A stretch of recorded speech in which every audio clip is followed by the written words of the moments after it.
My smiling lips and yet sad eyes are only the tip of the iceberg for this person that you see.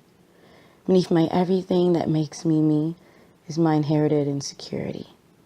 Melanin has rendered my skin darker and has subjected me to the darkness of humanity, the depths of how devastating misinterpreting differences can be.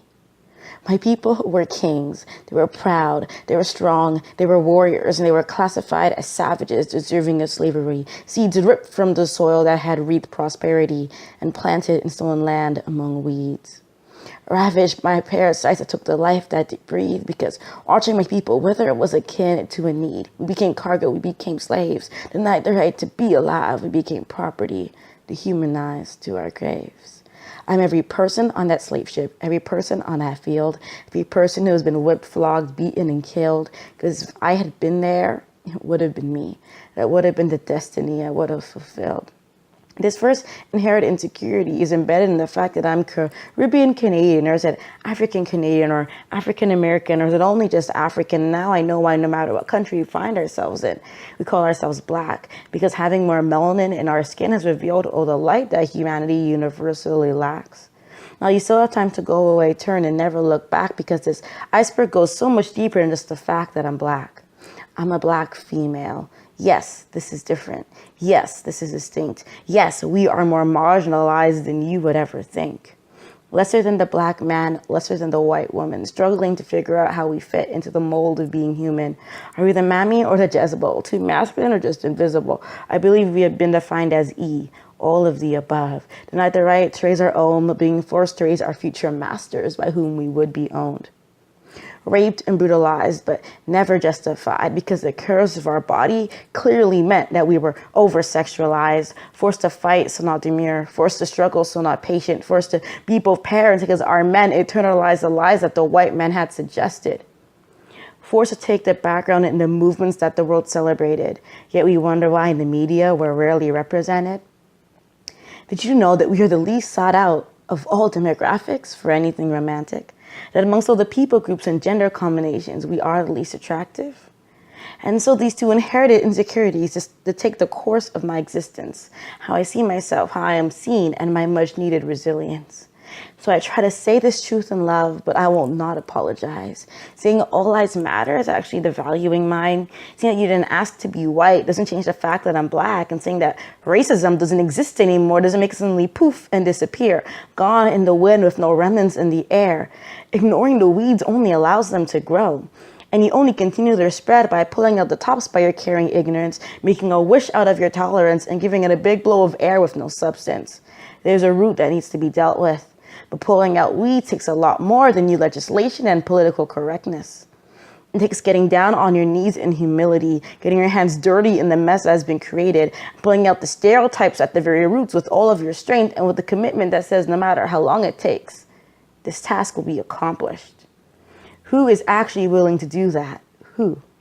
My people of a different race, are you willing to get in the mess that your ancestors helped create and that by turning a blind eye you have helped perpetuate? My fellow Black people, are you willing to?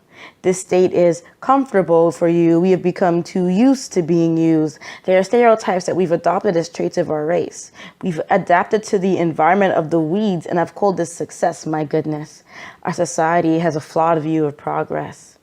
Who is truly willing to do all of that? Who? And this is why I struggle standing at the altar with a white man and saying I do and believing that he would say it too.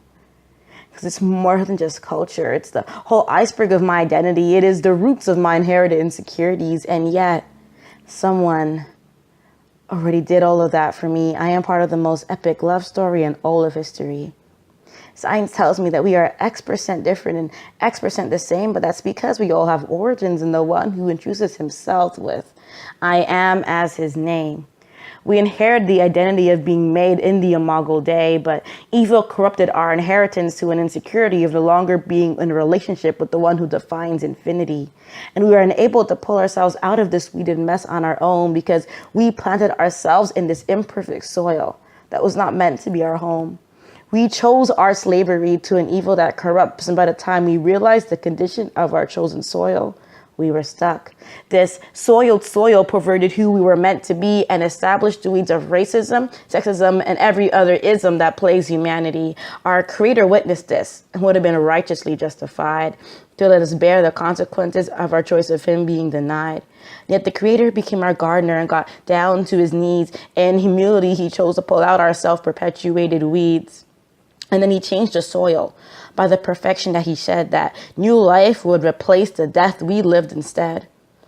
When we encountered the iceberg of our identities, we crashed like the Titanic. It wasn't a situation that we were prepared for, not something that we can manage. And then there's death and despair and unbearable tragedy because we were unable to handle our inherited insecurity. Look in the mirror.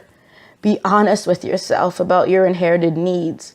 We bleed the same color because we share the same weeds. I shared with you the insecurities that underlie my eyes, my smile, my hair, but recognize that there's an inherited insecurity that we, humanity, all share. This insecurity is only abolished insecurity in the love, sacrifice, and grace that has fully set us free. This is the power to change our souls and our society. What I'm saying must offend, but I know it is the life, the way, and the truth. You ask me how it changed me, and I know it can change you. Thank you.